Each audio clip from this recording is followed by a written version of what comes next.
All right.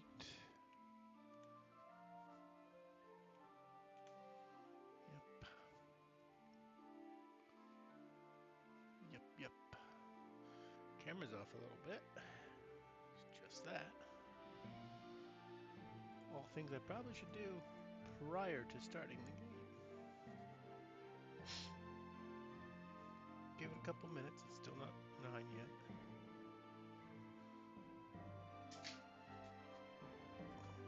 Hey, dog. Coming in? Nope, dog's not coming in.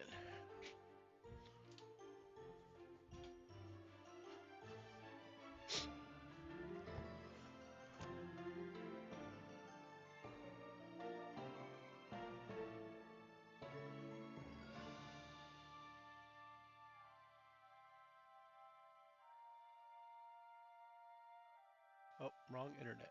So I'm going to have to switch that. See if that fixes it or breaks it.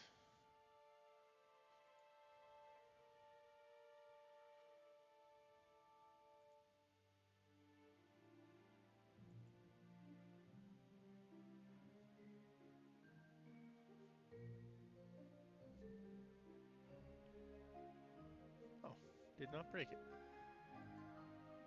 Huzzah.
All right. It is about that time. I'm going to try to fix something that I've been having trouble with past couple nights. Let's see if I can make it happen real quick. So I cannot find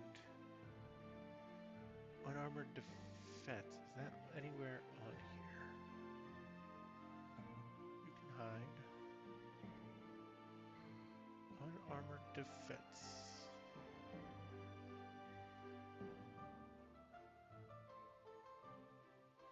So it's not in combat unless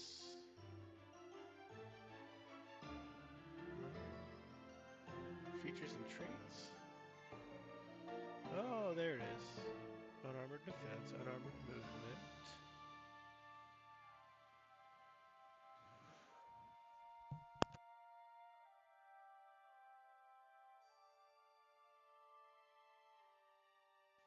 Okay. So this is the page I needed to find the other day. I found it, and I'm ready to get going.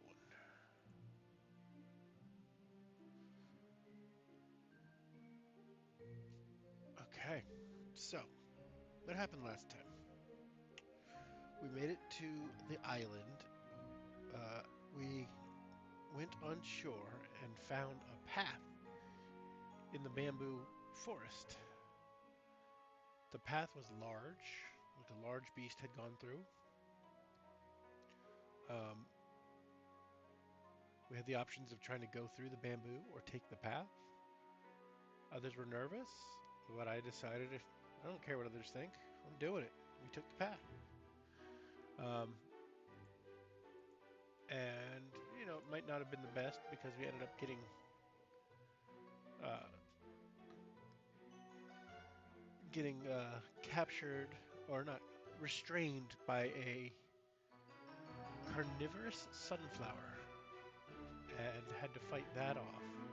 It's a really cool combat uh, style because I had to, if I freed one of my my other players, it gave me bonuses like advantage on attacks, or uh, if when I got ribcage, he did 10 extra damage every round, which is kind of cool.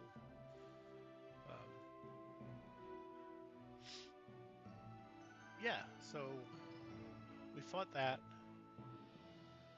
with everybody else. It became very easy. I took a couple of really big hits when I was down to about 6 HP. I ended up having to use a potion, which I don't think I marked off.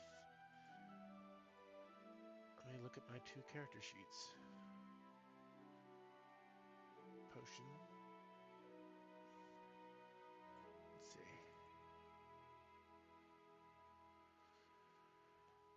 Should have 2 now. But let's move that to this character sheet.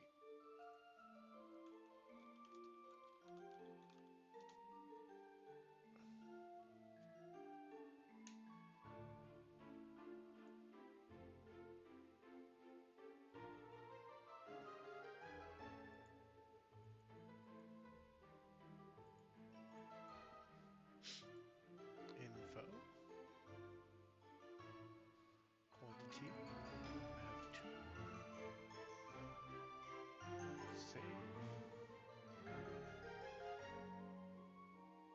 Alright.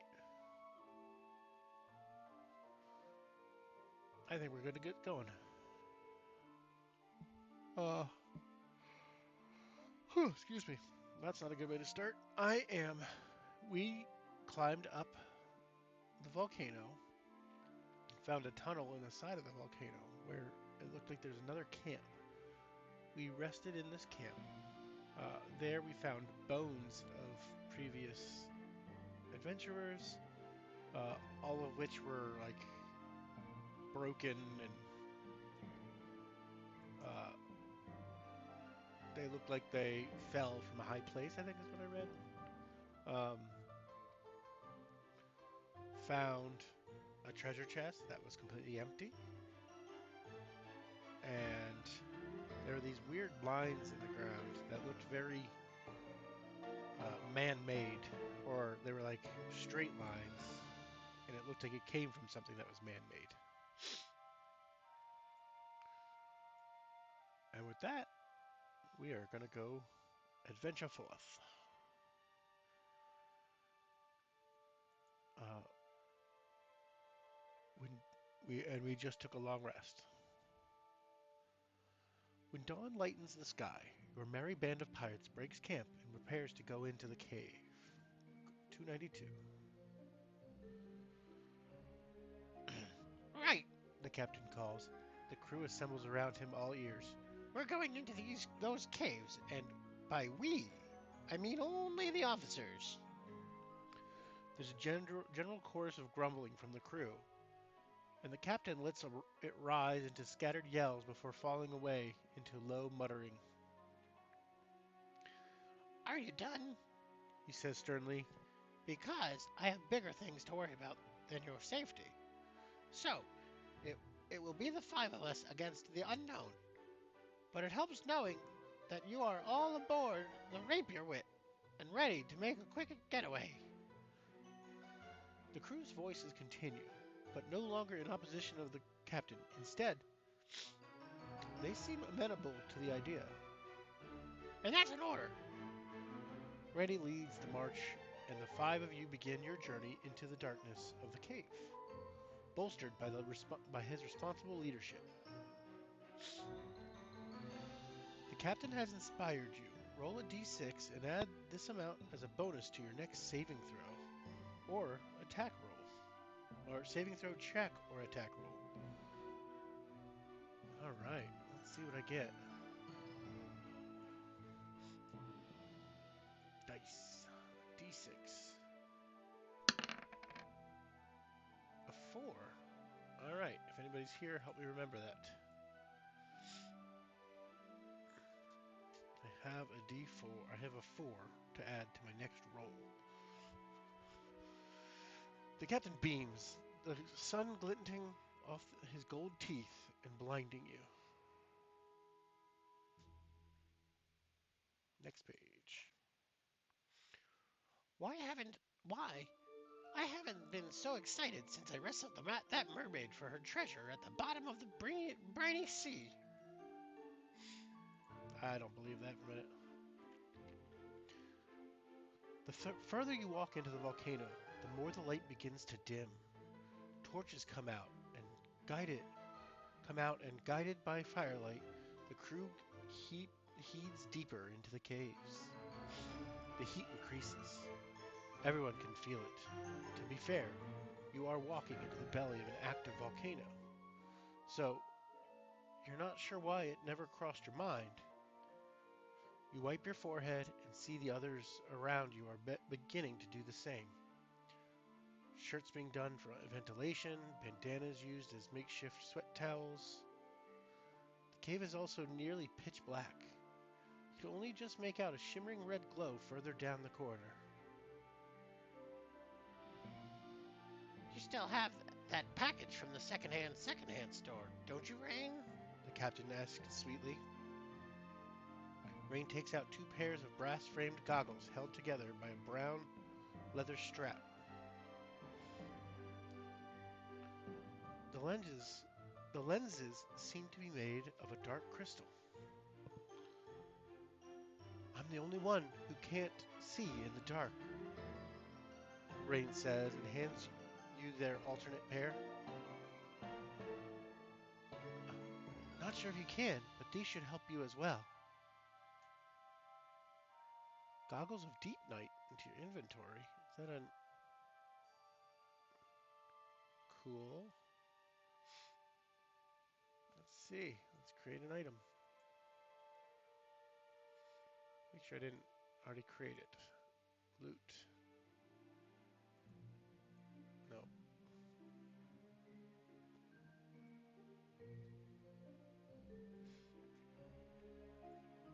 I need to do. Copy the screenshot here.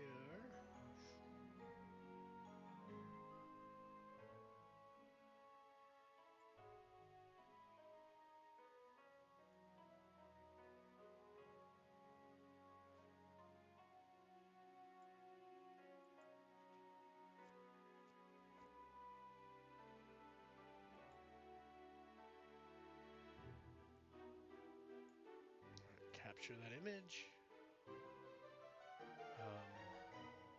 What was I doing? I'm going to be creating this handout. Add a handout.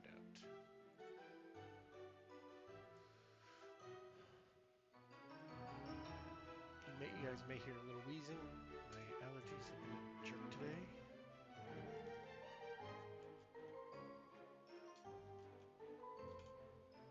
Goggles of Deep Night. I need to...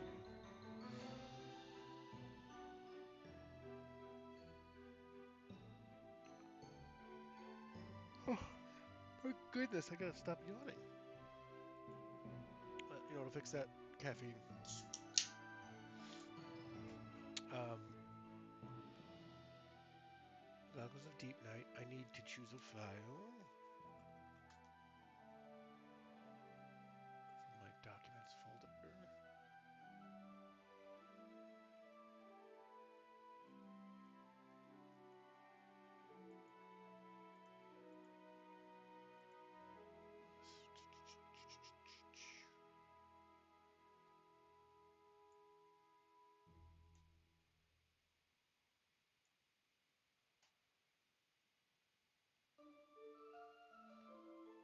did.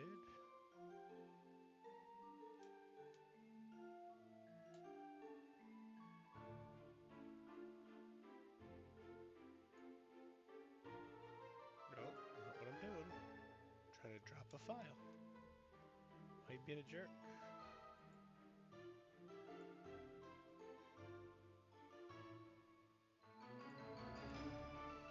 Might be a jerk.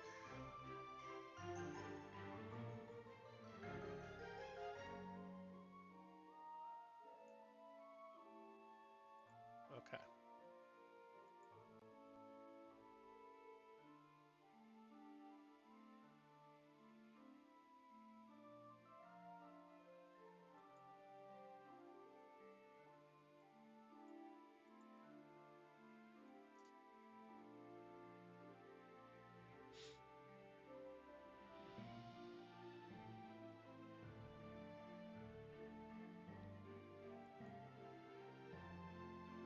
Okay. Goggles of Deep Night. Now I have 120. I think I have 120 dark vision because I think I already had. Yep.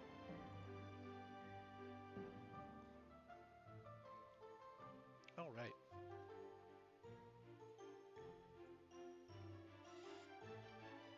Okay. Let's go. 317.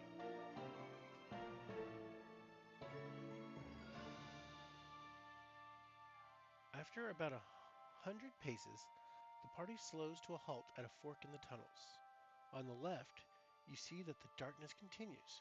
Strewn about the mouth of that tunnel, you can see cracked and broken bones, some showing signs of having been gnawed on.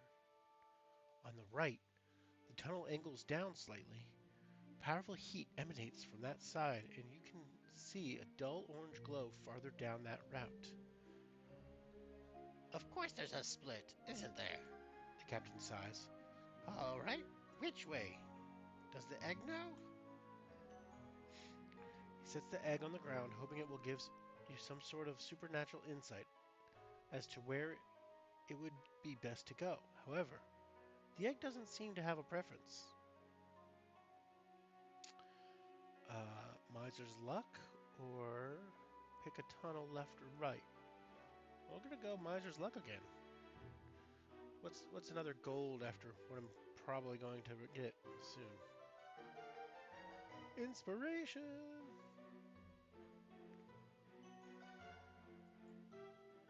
All right, let's go back to this old sheet.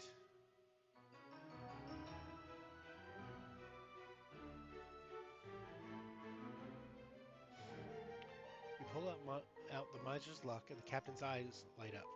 What a wonderful trinket that is. He says. Let's see what it has to say about gold. He fishes a gold coin out of his purse and hands it to you for the device. You feed it into the slot on the compass and watch the needle spin crazily for a moment. The pirates all lean in close to see where the needle will point in the end. It wobbles between the two tunnels, as if uncertain. Your companions hold their breath. Then, the magical compass seems to settle on the path to the right. So that's the shortest path, The captain says, excitement clear in his voice.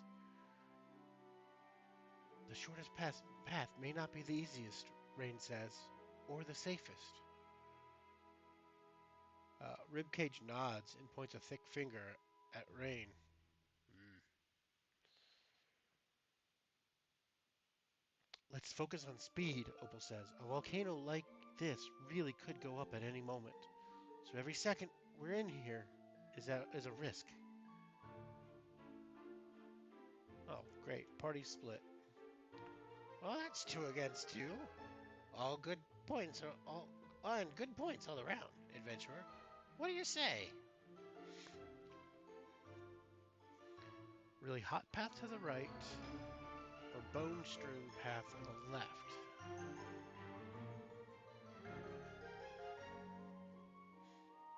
Oh, Spider Knight, are you in? What's up? Yeah, not much going on yet. Or is my volume quiet?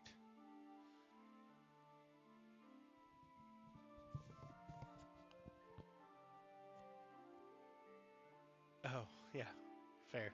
Check, check. How's that? Is that better for my volume? Music might be able to go up a little too, but I don't want the music to overpower. Much better. All right. Well, welcome.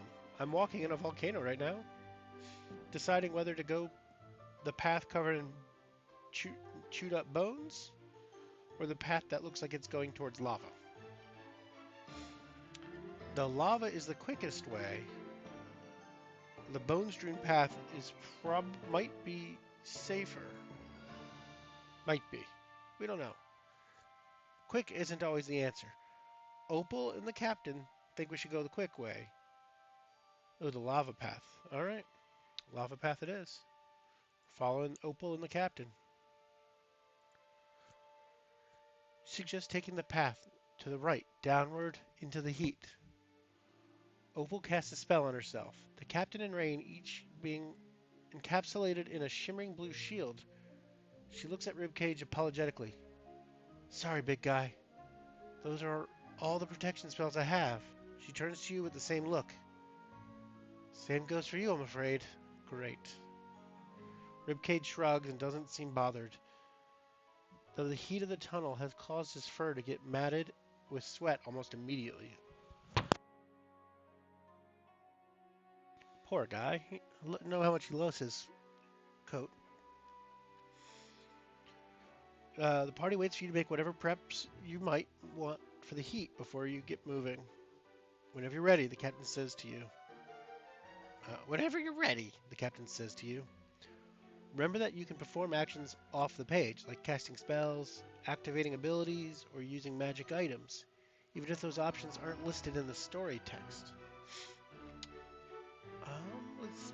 Ooh, what's the Everchill flask?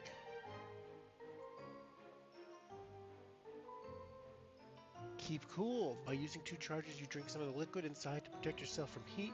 No longer suffer environmental effects of heat until the next long rest. Or 3, inside the Everchill flask into another container. I mean, I feel like this was created for this exact scenario. So we will take 2 charges and drink some of the liquid inside to protect yourself from heat. No longer suffer from environmental effects of heat until next long rest. Perfect. Also gain resistance to fire for 10 minutes. All right. I take a drink of that.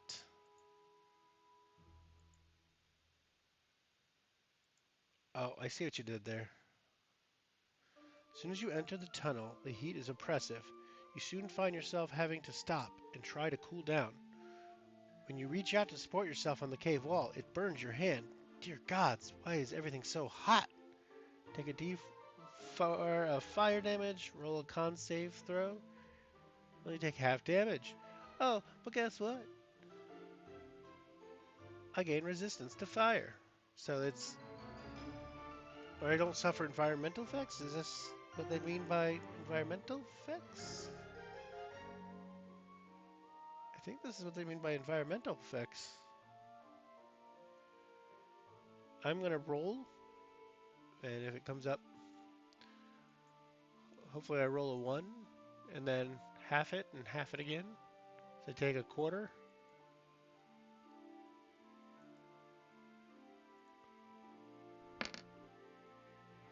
2. So half of that is 2. Half of... Or I need to do a con save.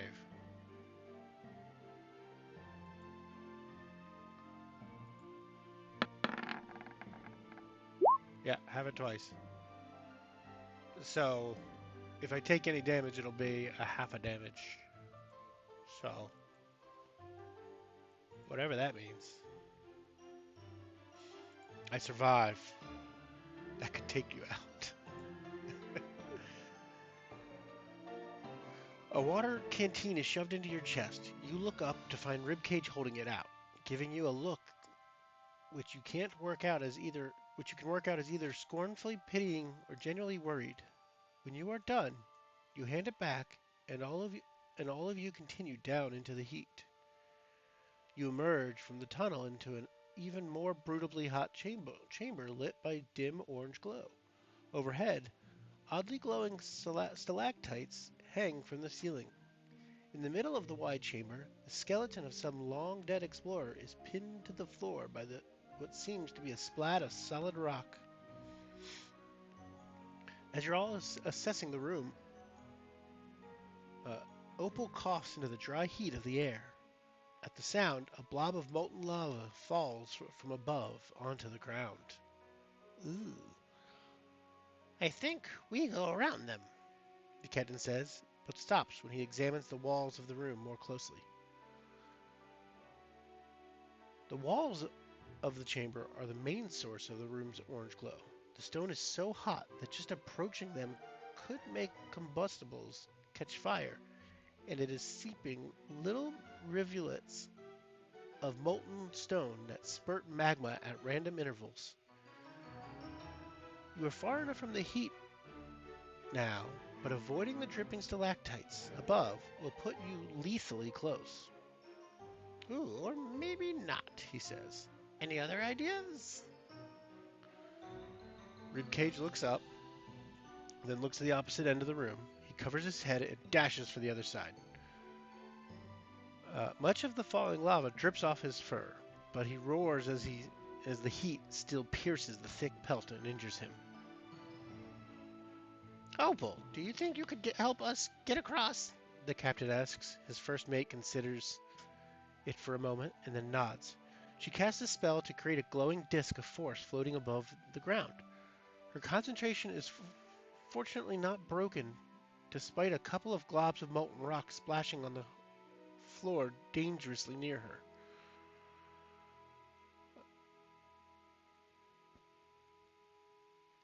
I was hoping to carry treasure out on this, but it should protect us from the lava.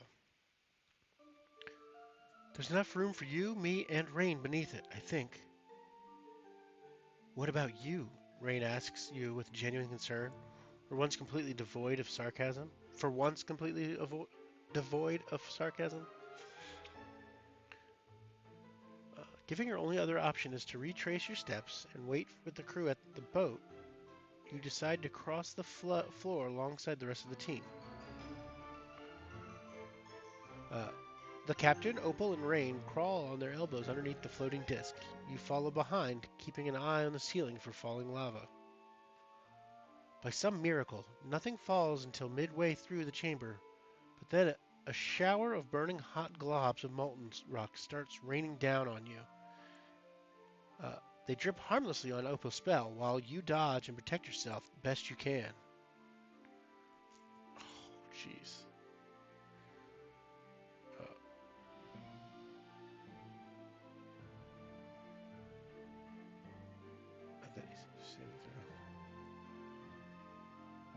Okay. What's this? Let's see. Deck save. At least that's what I'm good at. Hopefully.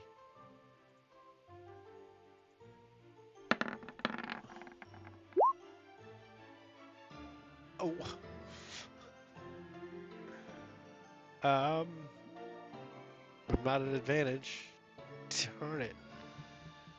I don't think I'm at advantage. Am I at advantage for anything with my feats and traits? Let's see. Patient defense, martial arts. Step of the wind, unarmored defense.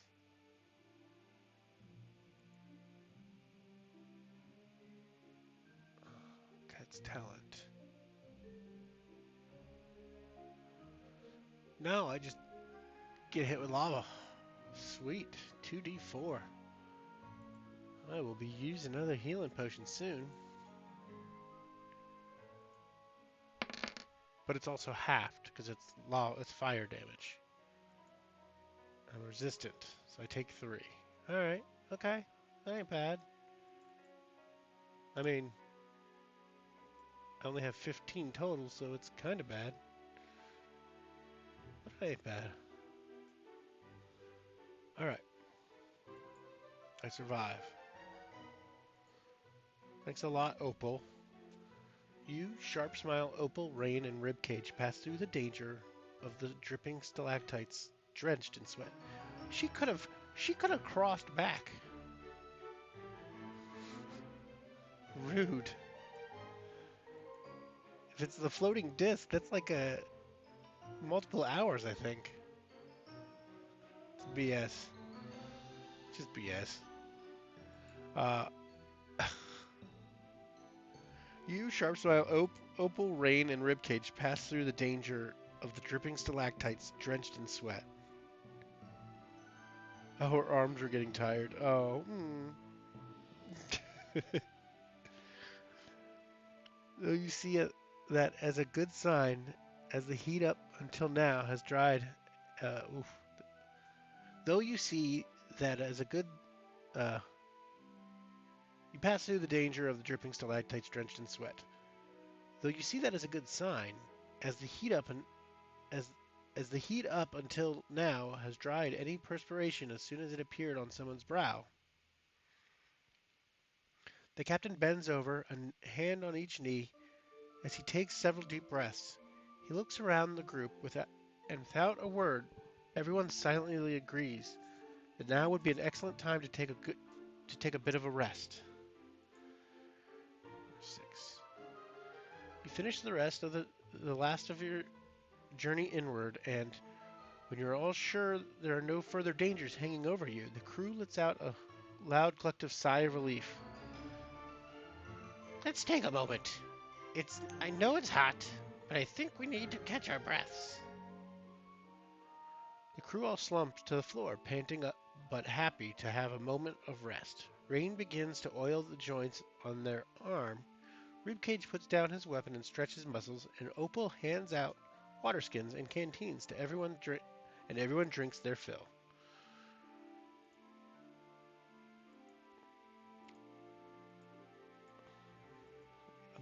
My frame rate's a little low today. Short rest. Okay. And I will use...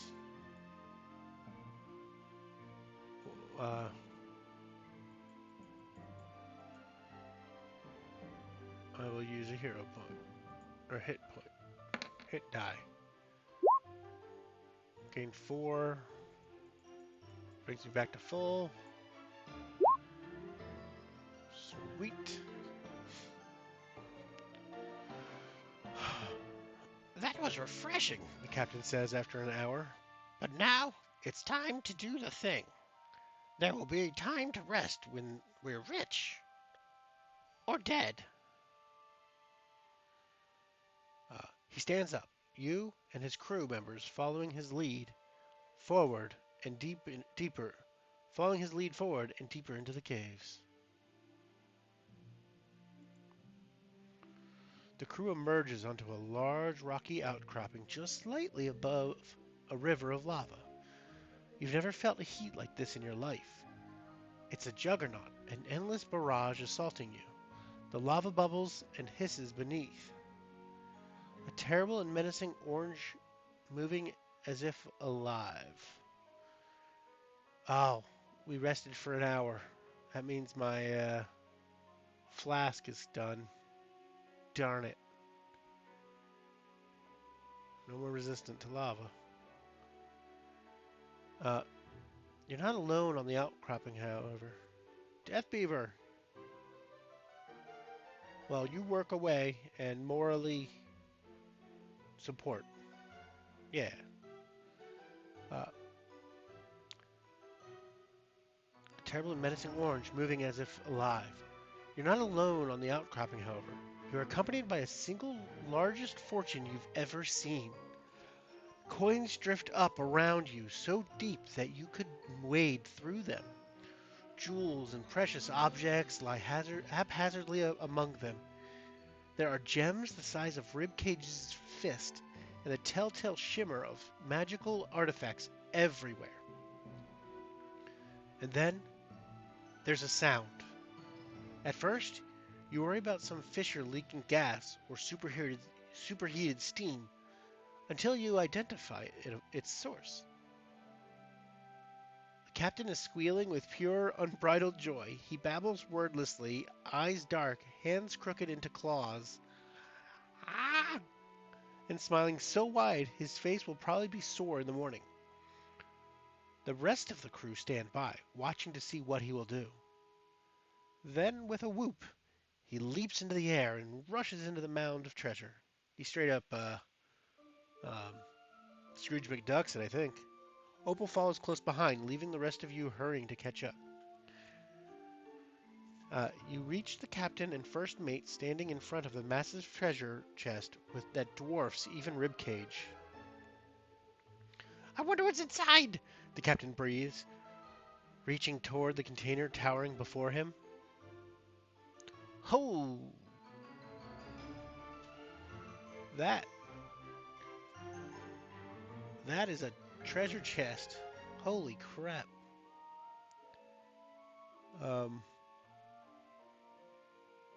so it's like eight, 10.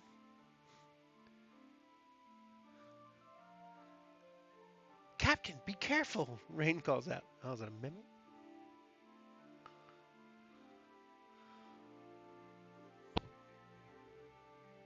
Well, I certainly didn't expect to see so many of you. A gurgling, disfigured voice. Well, I didn't expect to see so many of you. Gurgling. No, I'm sticking with it. Well, I didn't expect to see so many of you. A gurgling, disfigured voice calls out from nearby.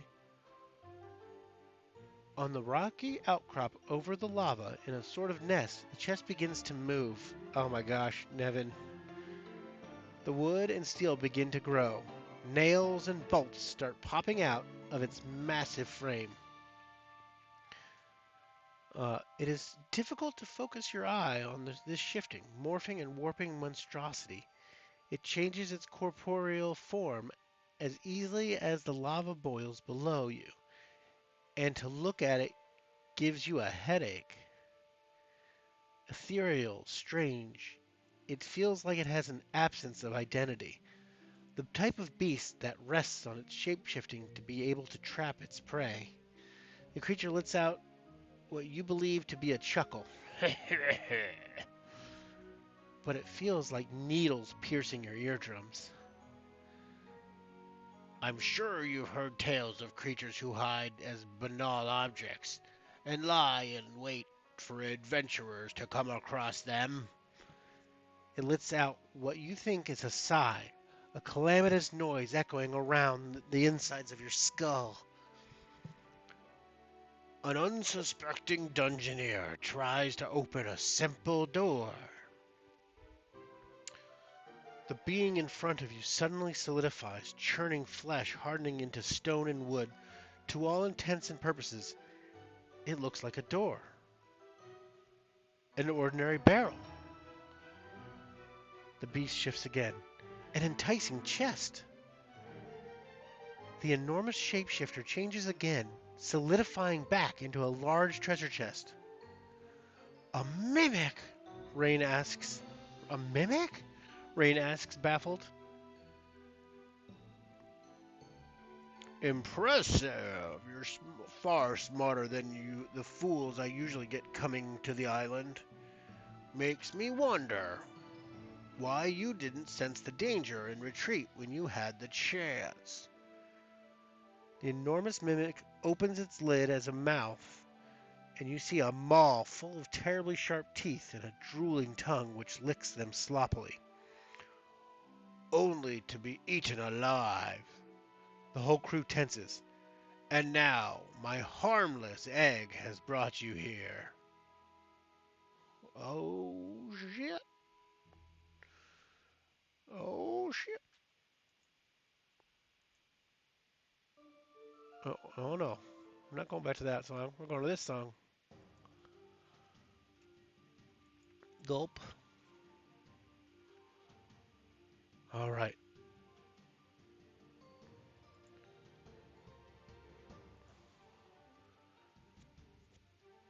An alpha mimic! Mutters Captain Randy gobsmacked. What have I done? What have you done, Randy?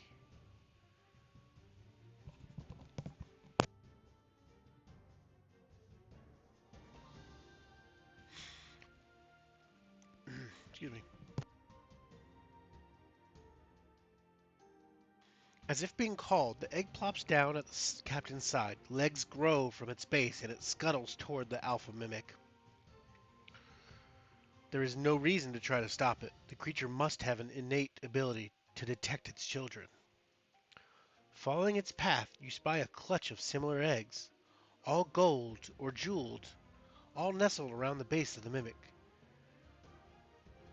You nudge Captain Randy and nod over to them, and you can see that the way that his eyes shine.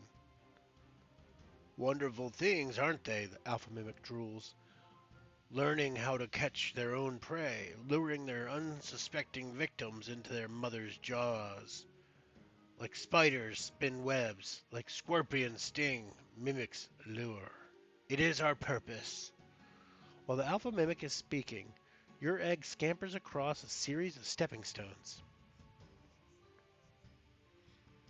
Beaver, that's not the worst idea I've heard. Be hard to explain to the rest of the crew. Uh, while the alpha mimic is speaking, your egg scampers across a series of stepping stones, crossing the lava flow to nestle itself among the gold and jewels on another ledge. So what is the purpose? The mimic sneers. Treasure? And meat? The alpha mimic becomes a twisting, roiling thing. It's half treasure chest, half incomprehensible monster. A long, lashing tongue reaches out of its jagged maw for you and the crew, and Rain splits into half a dozen versions of themselves in readiness. The alpha mimic attacks wildly, striking out at each of your party members to try and throw you into the lava. Fight the alpha mimic. The alpha mimic attacks you once per turn. Once per turn, roll 1d4 on the following table as your companions hit the beast successfully. Oh, sweet.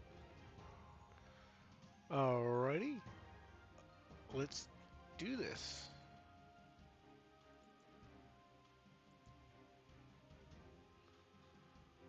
Oki Island, 307.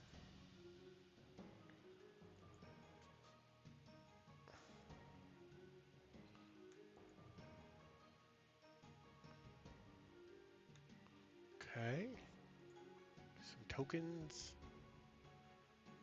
Characters. Oki Island. 307.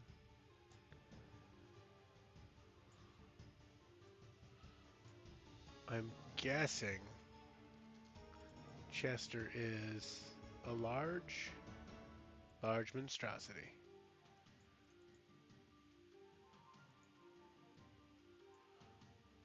Alright. Now you're large. Drinks. Drinks in motion. Ready to fight.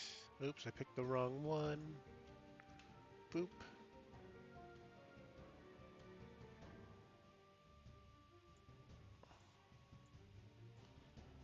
Guessing I was back a little because the captain and Opal were right next to it.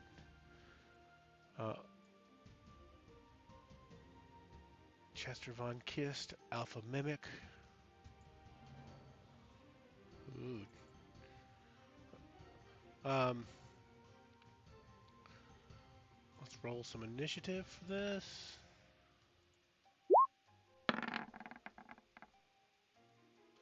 It gets a 19. I get a... Can't roll. Sweet.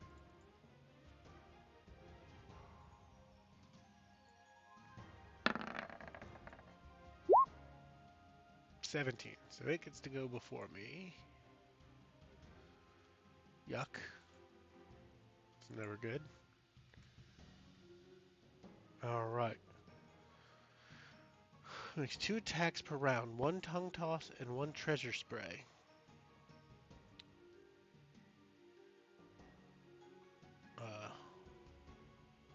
So it's going to start with its tongue. Normal roll. That's what I want to see. And then it makes a treasure spray.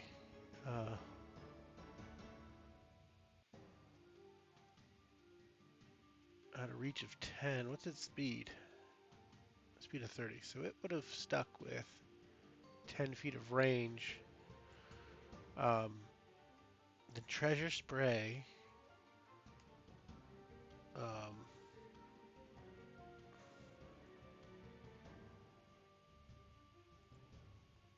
a normal attack.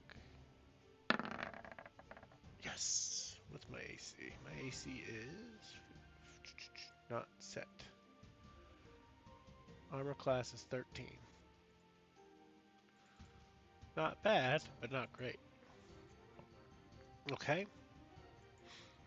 So Chester missed both attacks. That's what I like to see. Now my team is going to roll. Let's see what they roll. D4 is going to be for number 4. Bugbear's Might. Deal 2d6 plus 6.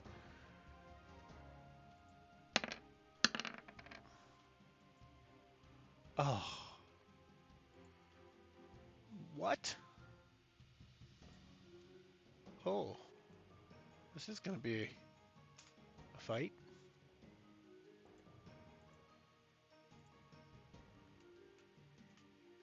There goes. Did it do it the first time? It did it the first time, I just didn't see it. Okay. Yikes. My turn.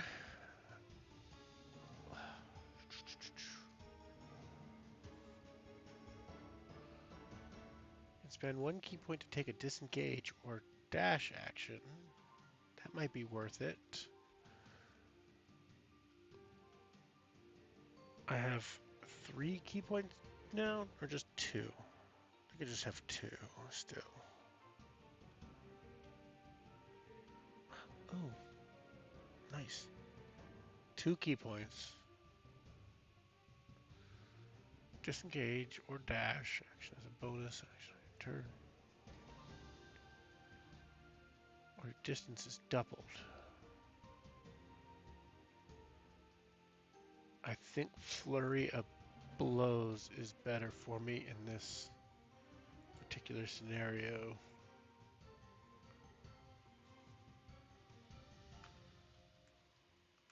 Alright. Start with my sword.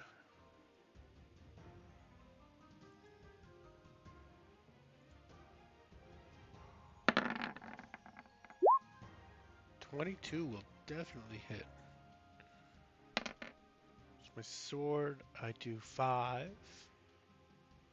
then I'm going to do 2 unarmed with a key point.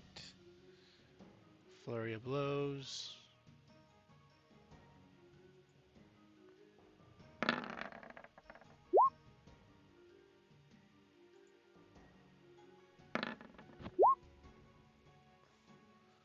So I hit again here, and I miss on the last one. So I deal 5 plus 7. I deal 12 damage. Oh, this is fine. Everything's fine.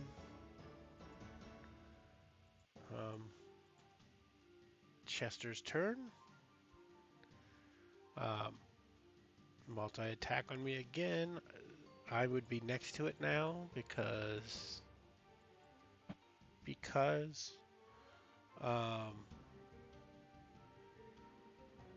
which is good for the treasure spray. That means it's not at a that's at disadvantage now because it's a ranged attack.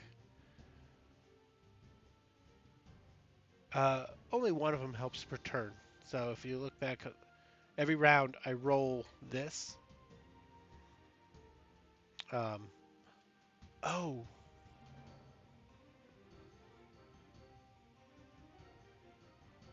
I had gotten that D4 for being inspired. That would have been with the lava drop, and I would have been fine on it, apparently. Darn it. Anywho, That was that was like hours ago. Yeah, top of every turn they get to go. He is after his turn. Chester does a tongue toss at me. Oh, that's I don't like that. Um,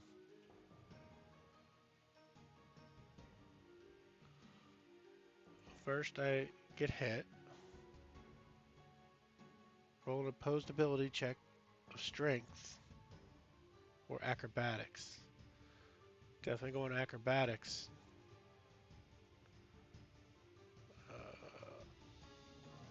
Acrobatics.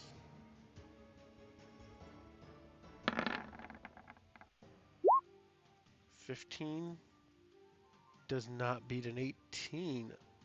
I get tossed.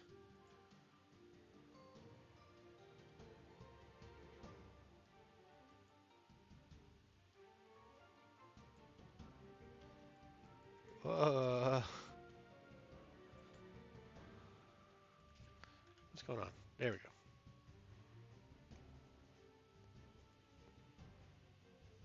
The Alpha Mimic smashes through Rain's duplicates to reach you. Rain cries out in pain and drops to their knees. I like mine well done. It snarls.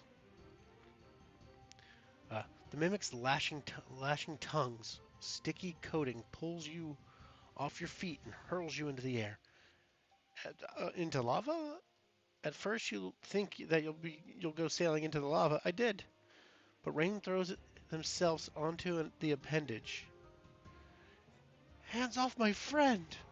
They scream, pummeling the monster with their mechanical arm. Thanks to them, instead of sailing out into the river of molten lava, you are tossed onto a nearby ledge that Saphira's egg fled to. As you land among the coins and jewelry, you hear an aggressive little click. You turn to see the open jaws and gnashing teeth of the egg's true form. It attacks you. Oh my god. Start this combat number 320. Okay. Yikes. Yeet.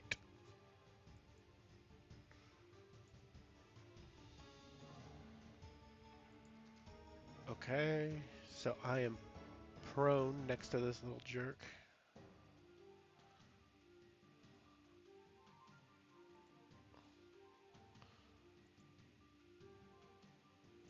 I thought we were friends, Egg. Oops.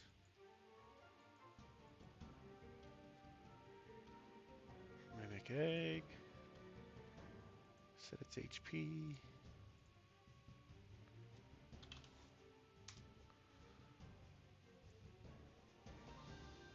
Give it AC for that. Update default token. Save changes. Oh, God. Okay, it's not terrible. I'm prone right next to it.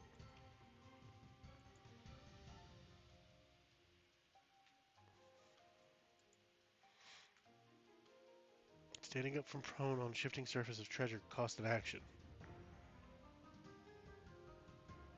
Oh my gosh. Clear the list.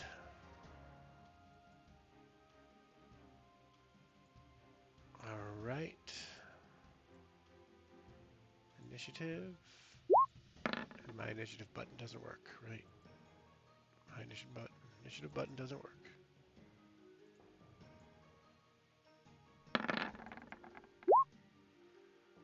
Oh.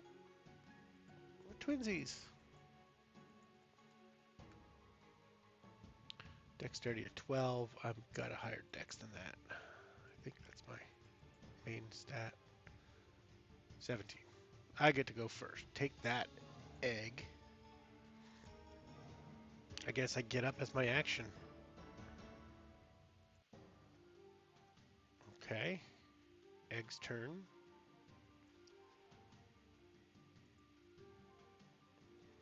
Uh, it's going to bite at me. Wait.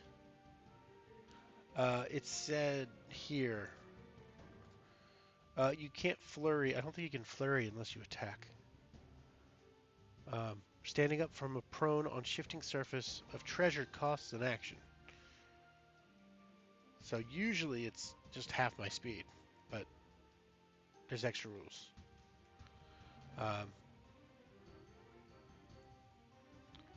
But bonus action, can I do a bonus action flurry?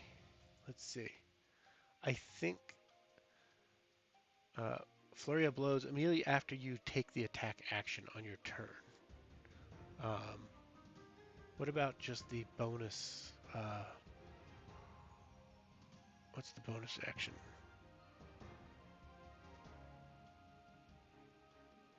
There's one that's not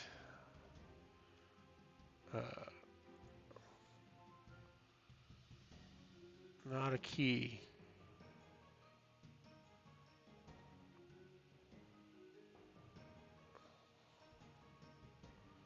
I swear there's one.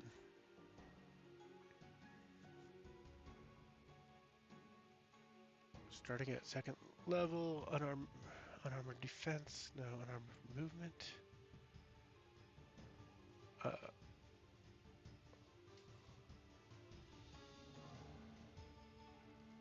Spend one key to disengage. No. What am I missing? Where's my old character sheet?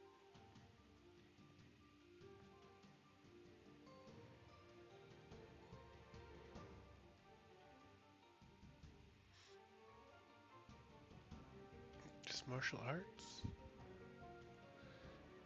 Dexter, you can roll. I swear there was something I could do where I could attack just one bonus attack.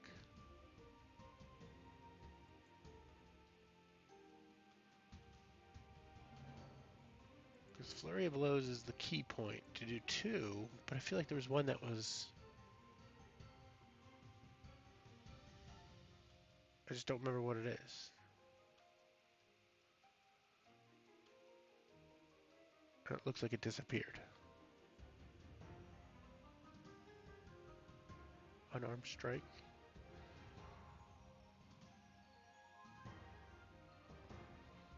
That's what I thought too. Where is it showing up on my... Is it under martial arts? When you use the attack action with an unarmed strike or a monk weapon on your turn, you can make unarmed... Oh, it's also with an action attack. Okay. Woo! It bit at me. Let's see. It has not yet bitten at me. It bites at me. 14 is my AC, so it hits. How much does it do? A whopping 2.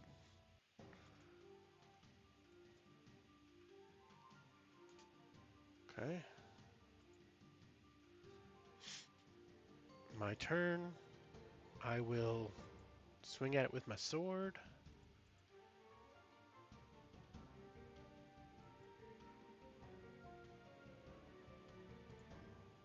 It had a 12. 19 hits a 12. Deal damage. Just take it out. 5. Okay. I feel like I should save my key point. Because I have to probably go help the others out.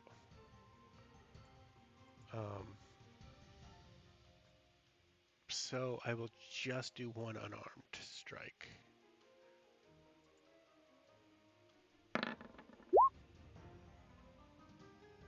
Oh. Just regular damage. Another 4. Oh, it's still up. Barely.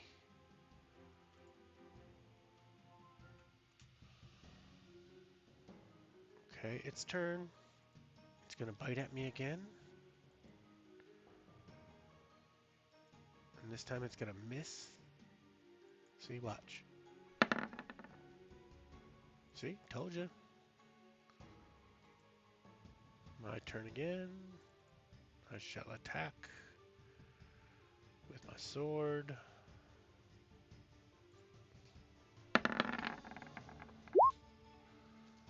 I miss with my sword. I'll try to unarmed. Wait, what was its AC? Yeah, I missed. What?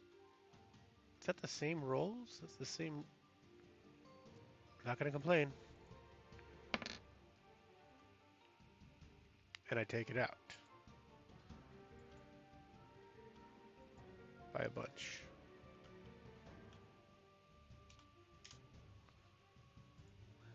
Boom. It is down. This combat is over.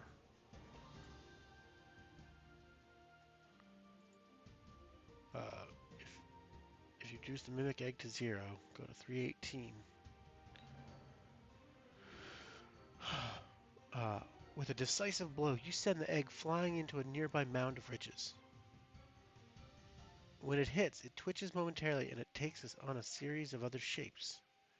At first, it's a mop, then a wooden bowl like you might find in a ship galley, then a tricorn hat. Ooh, that'd be terrible. Ouch. Ooh, I should kick it. You're right, Beaver. Um, Finally, it takes the form of a thick leather-bound book and scampers away yelping. With the smaller threat out of the way, you turn back to the main fight going on just across the lava flow. Your companions are still battling the alpha mimic, but are slowly being overwhelmed by the monster's superior size, strength, and versatility. There's only one hope of crossing the flowing lava to reach your friends, and that's the same series of stepping stones the egg used to cross. They don't look very stable, however, so you'll have to cross quickly. Oh, turns into that. Acrobatics.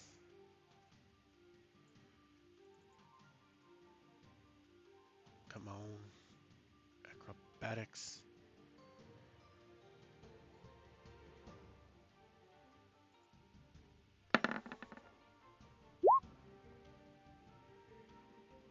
Okay, good. I got a 20. Get more than 15. I did.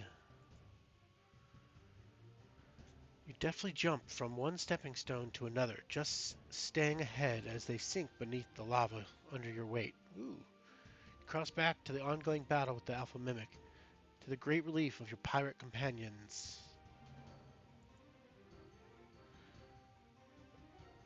Uh, what's my health at? Okay. As you approach, you see the original rain. The original rain is engaged with the mimic using nothing but a dagger and their mechanical arm. Upon seeing you, however, a duplicate peels away from the original carrying a vial of reddish liquid.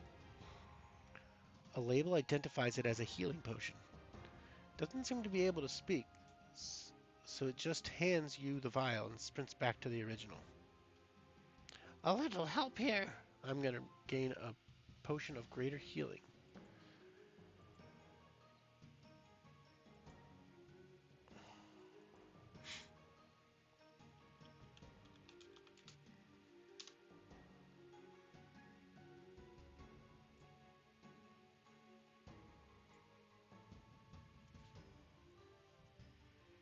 Okay. A little help here, the captain calls out, narrowly ducking the sticky tongue of the mimic. If that's convenient. You re-engage with your foe. The mimic is looking worse for wear. 313. Okay.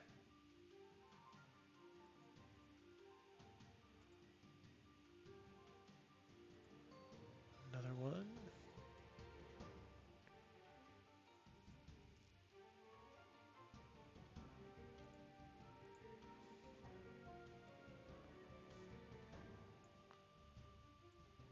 Oh, that looks much more feasible.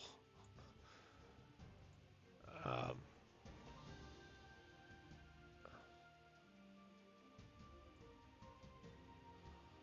Stepping stone. I probably start over here somewhere. Oh.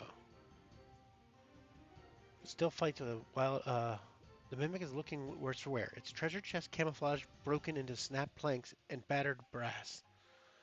But it still fights with wild abandon, managing to keep up a steady stream of attacks on all 5 of you. Once per turn, roll 1d4 on the following table. Okay. Chester the Hurt Alpha Mimic. Okay. Get an initiative roll for it. Let's clear this. Clear. Roll its initiative.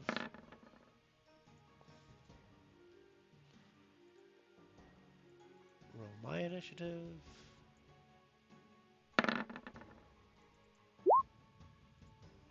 Alright, that's how you roll. Alright, now it's only an AC of 11. And now it only gets 1 attack per turn.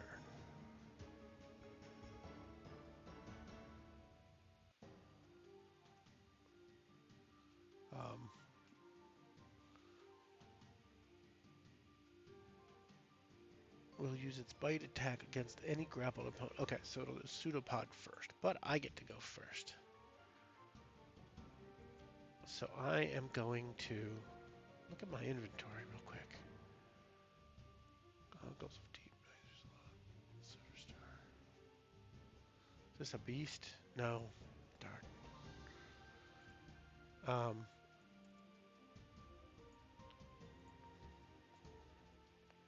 I'm gonna run up to it because I don't know any better. And I will attack it, and then I'll key point for my... Yeah, it's definitely looking a little easier to hit. So I'm gonna attack it, then key point it. Short sword misses.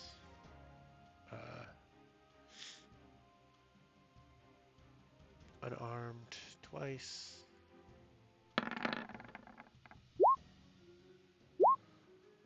Those both hit. So I do 5 plus 7. I do 12.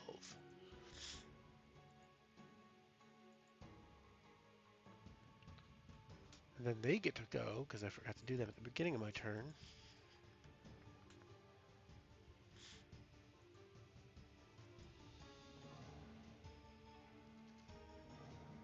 Alright, who gets to go? Let's see who it is. A lot of juggling tonight. 3. Who's a 3? Sailor's Assistance. Deal 1d8 plus 2. 7, 8, 9, or 8 to the alpha damage, and you take half damage until end of your next turn. Oops.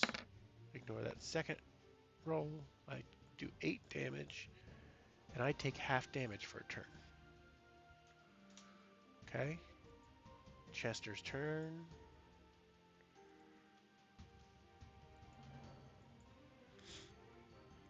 I'm going to do this.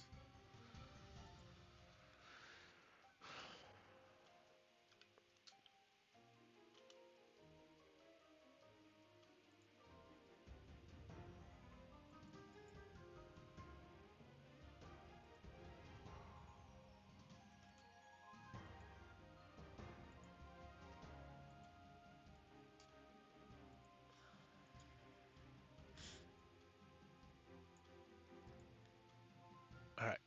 He is going to try to grapple me with a pseudopod.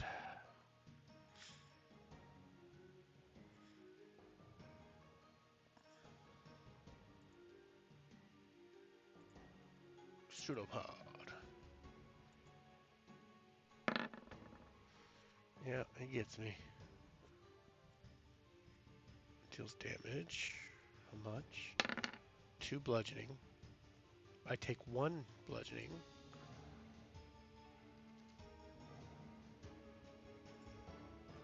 And then let's see if I'm grappled.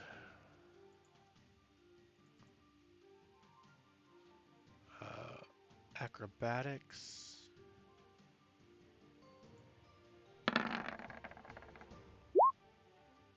15 is not 18. Darn it. I'm grappled.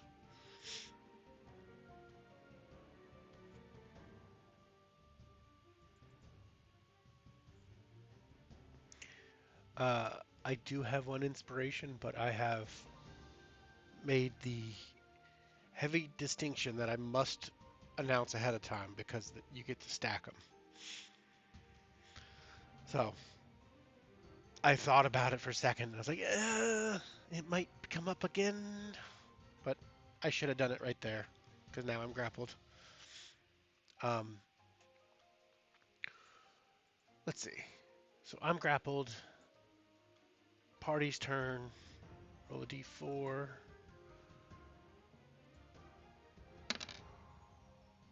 A 3. It's the sailor's thing again. So it does another d8 plus 2. And I take half damage, which...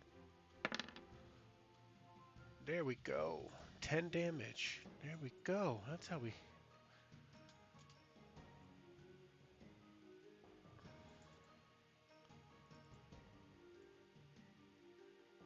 And then to get out of grapple on my turn...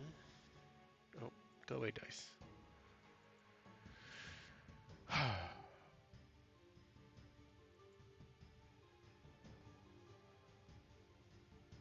um...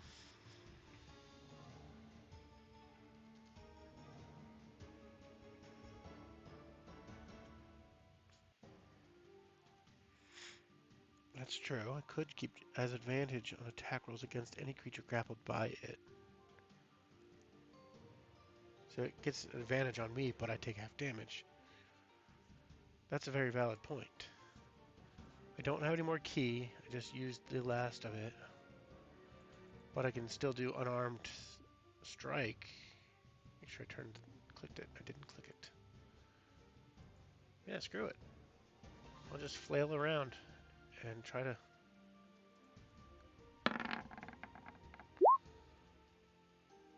That's definitely a miss. And then bonus. I keep getting that crit on the second one. 17's a hit. 6 damage on the unarmed. A 6. Alright. Slowly going down. I'm still grappled. It has advantage against me.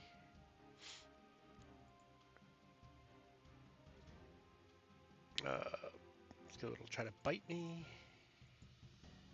It flails around me. I'm swinging around in its mouth.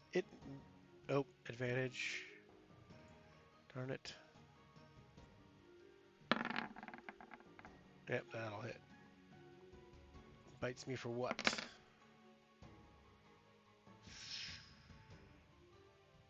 Ooh. A half. 4.5. 5.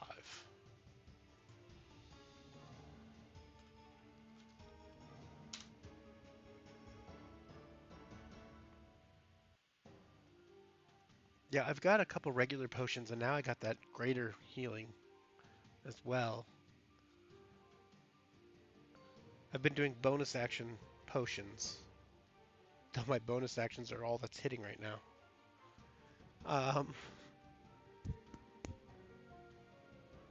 Well, let's see what I get out of my D4.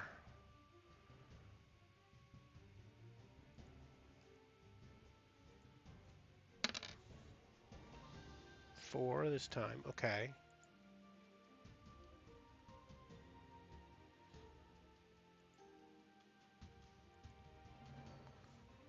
2d6 plus 6.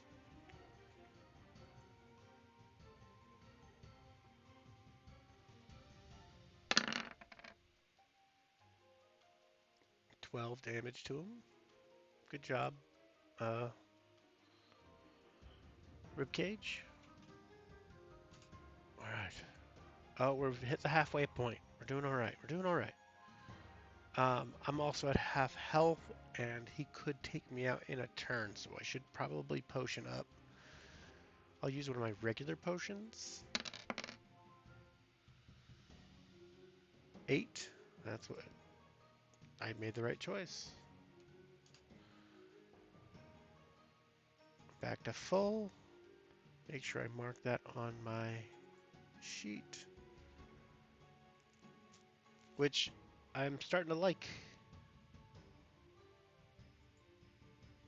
the new sheet.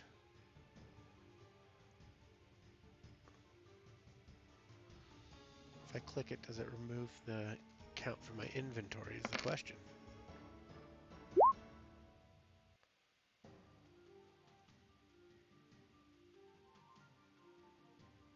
I rolled the same thing.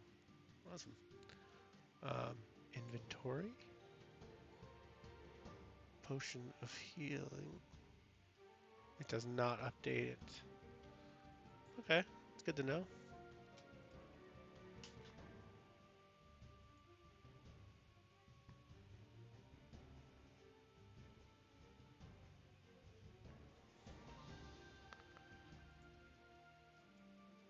I can't do the unarmed strike bonus action unless I attack.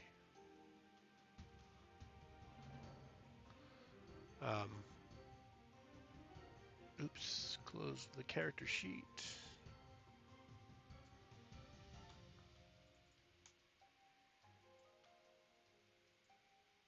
So I have to attack. It's on the art.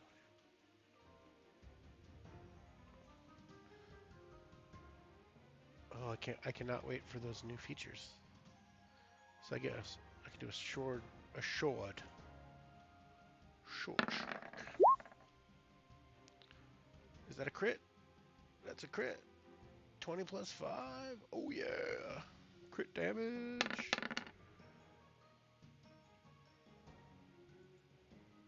$11. I'll take it.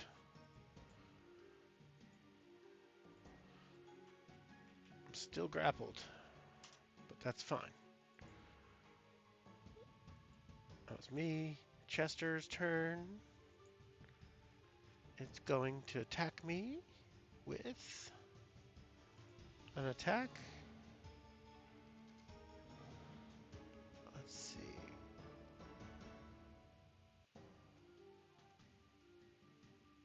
What was it going to attack with? Bite.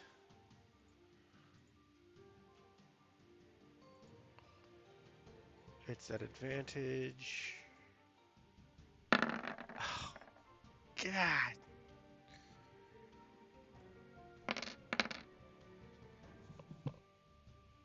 Okay, okay. That's not bad. Oh, that scared me a little bit. 6 plus 5 is 11.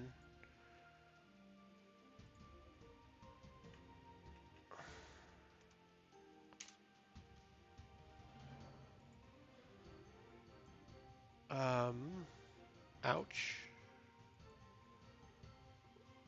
I might use that greater healing. D4. 4. 2d6 plus 6 damage again. That's a d8. I wish.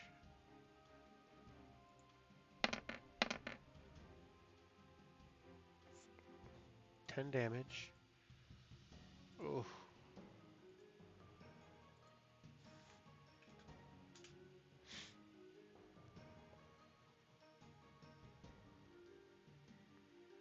Yeah, he critted on me. He got...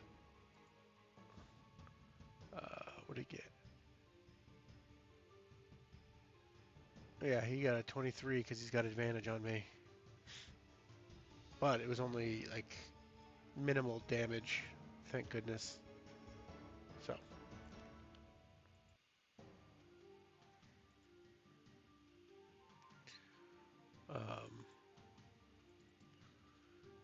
So now I am I just did the damage from him. I need to use my greater healing probably. What is it? 44. So that's 8, 12. 12 on average versus 6 on average.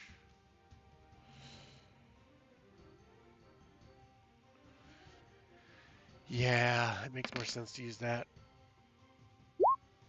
13. Boom.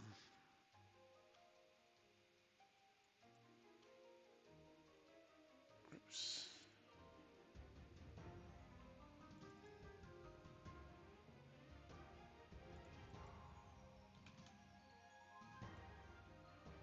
Back up to 15. Excellent. Gives me one more chance to not be one-shotted.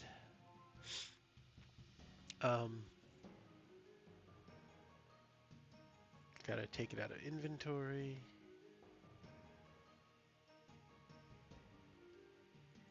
Darn it, that would have been good to have later.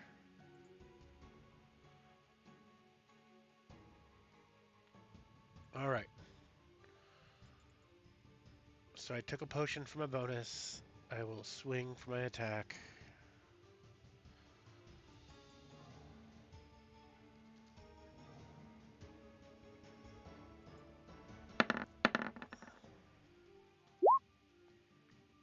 Oh, yeah. I didn't do it at advantage, did I? Oh, yeah, look at that.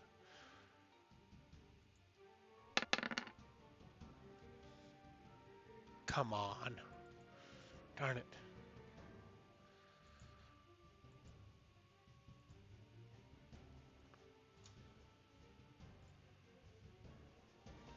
Okay. Chester's turn. He attacks with his bite, and he misses. Even though it's at advantage, he still misses. Ah.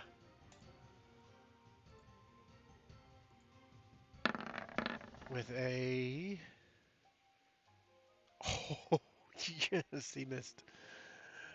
All right, let's do a D4.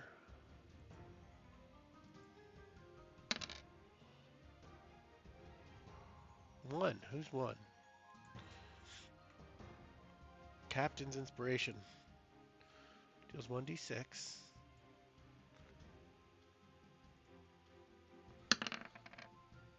2 damage. Thanks, Captain.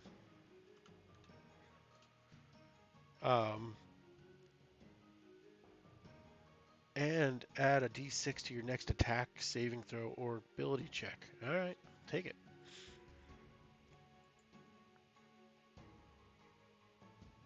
So, now it is my turn. I will attack, and I'll add a d6 to my short sword.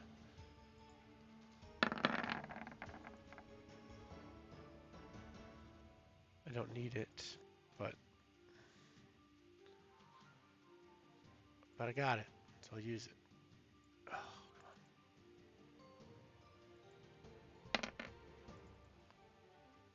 15. 15's a hit. Deal damage. 5 damage. And then, oh my gosh, is he still up? Come on. Come on, unarmed bonus action. Come on. If I have to go through another round, I'm going to cry. You will see a man cry on stream. Ugh. Darn it. It was the 6, not the 16. I had my inspiration. Should have used my inspiration. I will definitely use it if it comes back around, but I don't think it will. Because no matter what, as long as I survive this hit, I'm good. Still an advantage. No 20, no 20, no 20, no 20. No 20. Alright. No really high damage. 9 damage.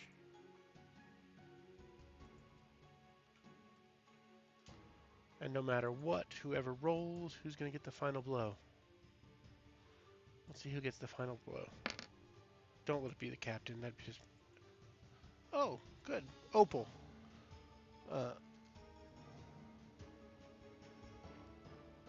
So Opal deals D8, 2 damage.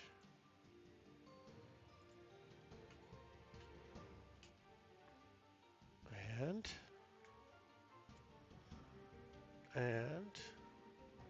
if the alpha mimic drops to 0, go to 295. The alpha mimic lets out a terrible roar as it begins to lose control of its shape, its very existence flickering as it attempts to shapeshift into some coherent new form. With a last surge of strength, the monster pulls a glowing black opal the size of an apple from out of its own throat. It hurls the gem into the lava, and the ensuing explosion sends a pillar of molten stone rocketing upward. It then begins shoveling more treasure, and you see more of the same glowing opal scattered throughout. You're never leaving this place alive, it snarls, and never laying a hand on my treasure. Let's prove it wrong, Randy shouts, emptying his pack and shoveling treasure into it. Rain's duplicates split off, gathering whatever they can in their single remaining arms. The rest of the pirates back away from the injured mimic and follow Rain's example, filling whatever they have with them. No, stop, thieves! The mimic gurgles. It redoubles its efforts to shovel more treasure into the lava, and the explosions come faster and faster. So fast that a wave of lava washes over what remains of the mimic, taking a huge swath of its hoard into the flow. Uh-oh, the captain says. Not good. With one final horrid gargle, the alpha mimic falls into the lava below, its great body taking its clutch of golden eggs with it. Rain covers their ears and winces at the terrible sound, but looks relieved that the battle is over. A series of other detonations sound beneath the lava, throwing up sprays of quickly cooling stone, noxious fumes, and flame. Run! Opal cries, dashing for the exit. You and the pirates, laden with whatever treasure you could grab, dash back the way you came. At the entrance to the mimic's chamber, however, the captain stops and looks longingly back at the remaining riches. You and the others stop for a moment to see why.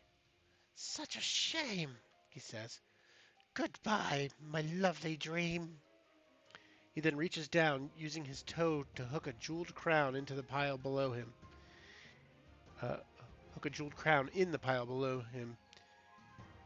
He flips it into the air, and it lands on his head at a rakish angle. Then he jumps as more detonations sound and more of the treasure is destroyed by advancing lava. Which way? Rain asks the captain, who turns to you.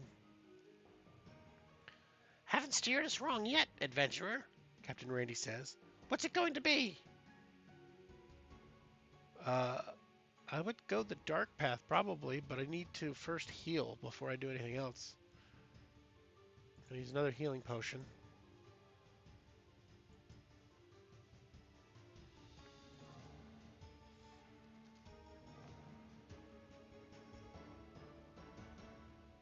I have one more. There it is. So I think I have 2 more. Gain 6 health.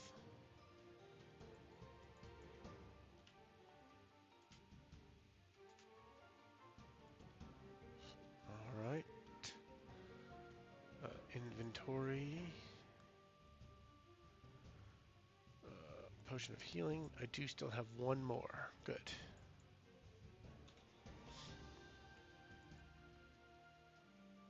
Okay. I'm going to take the dark path on the right this time. You all sprint through a cave strewn with bones, but nothing else. However, a wide path is clear through the middle of the bones. The room is otherwise eerily empty, full of nothing but stone pillars and darkness. You run to the exit. Once out of the trembling volcano, you look up to see the plume of smoke pouring out of the crater above has thickened, but the rumbling has subsided for now. It seems to have calmed itself down a bit. The captain says to no one in particular, "But I think we should still get a move on." Though you take your time helping each other down the cliff, you and your companions make good time leaving the island the way you arrived. The carnivorous sunflower is already being reclaimed by the giant roots surrounding it when you pass. The gargantuan tanuki continues to doze in the shade, unbothered by the stirring of the volcano at the distance. Oh, it's not that bad of a volcano then. Alright. What is it, Captain? Opal asks. Uh, the five of you travel in relative silence, though the captain keeps looking over his shoulder at the volcano, occasionally rumbling behind you. What is it, Captain? Opal asks. So many years searching for Oki Island. And for what? He asks. An armful of treasure? Actually, several armfuls of treasure, Rain says, jerking her head back at the duplicates also laden with valuables. What more could you want? Good question, the captain says, and is silent until you reach the beach. Several worried crew members are waiting at the beach with a longboat. Captain, one cries, you made it out. We were worried that it was you. The volcano obliges him with a rumble. Still here, the captain says with considerable bravado. All of us are still here. And with the spoils, another crew member says, rushing to help the captain with his load of treasure. She helps deposit the riches in the longboat as the others help Rain's duplicates, who seem to be struggling. A crew member approaches you and takes your load from you as well. Laden with so much treasure, plus Ribcage's weight, the crew rows slowly back to the ship. Weariness overwhelms you, and you can see the team also sag into their seats. The excited pirates chatter about the treasure the whole way, but their questions go unanswered. Once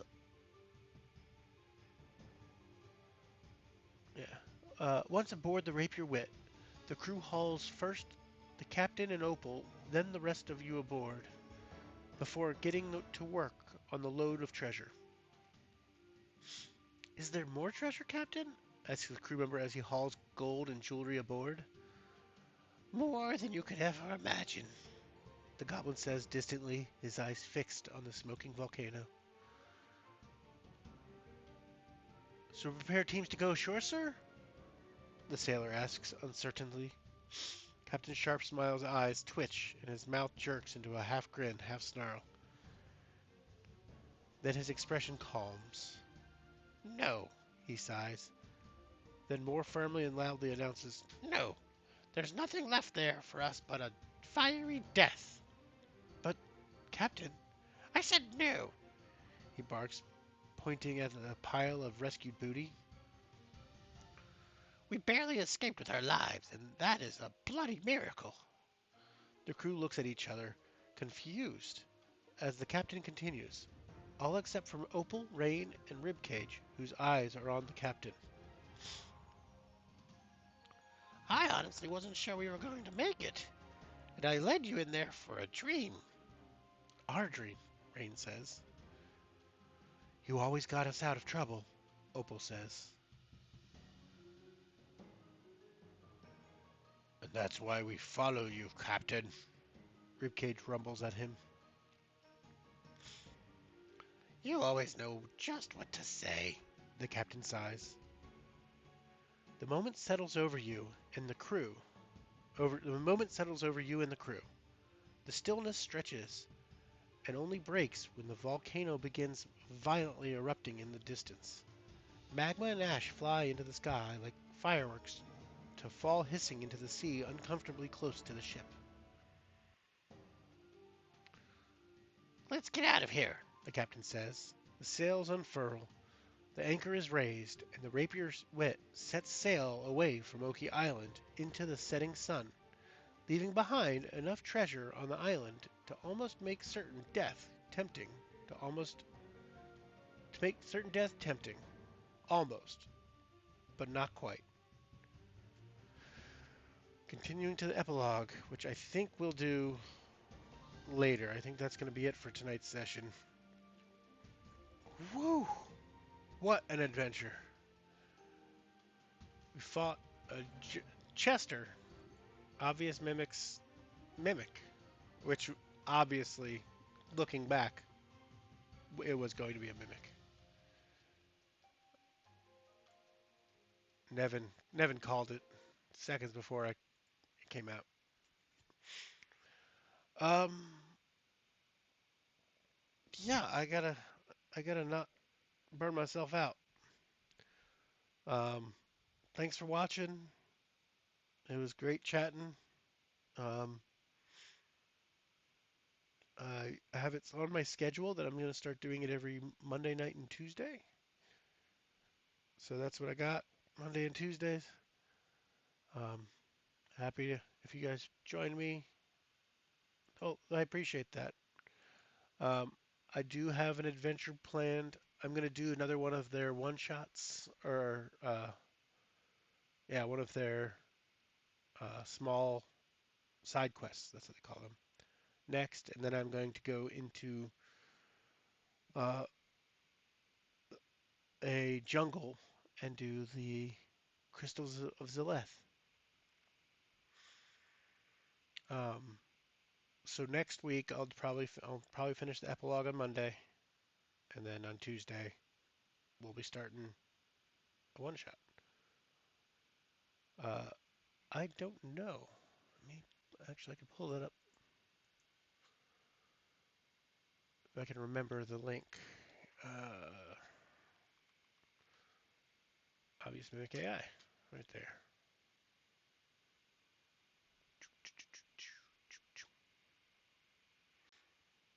I think, therefore I am.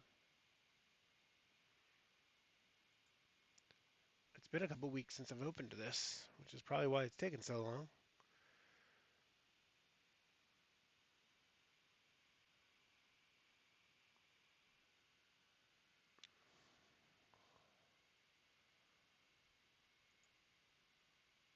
Let's see. I did the pantry already, so it looks like, I don't know, one of these two, because these are the ones I have. I have not paid for Patreon yet. I probably will at some point, but first I just need to get all my uh, ducks in a row, basically. Or if you can get me more followers, and then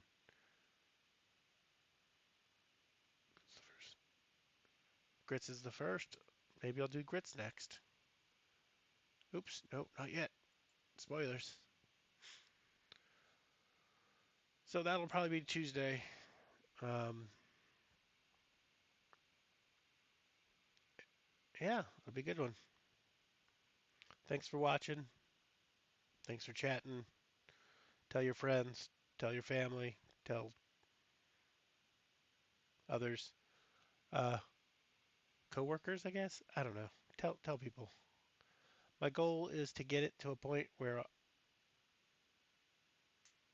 I can make a little bit of money off of this, so that I can pay for all my wants in D&D, like Patreon for Obvious Mimic, but we're not there yet.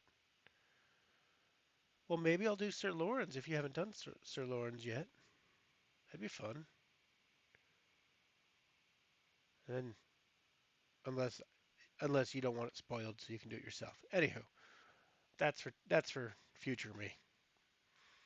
With that, I'm gonna go. Talk to you later. Have a good evening. Um, Yeah.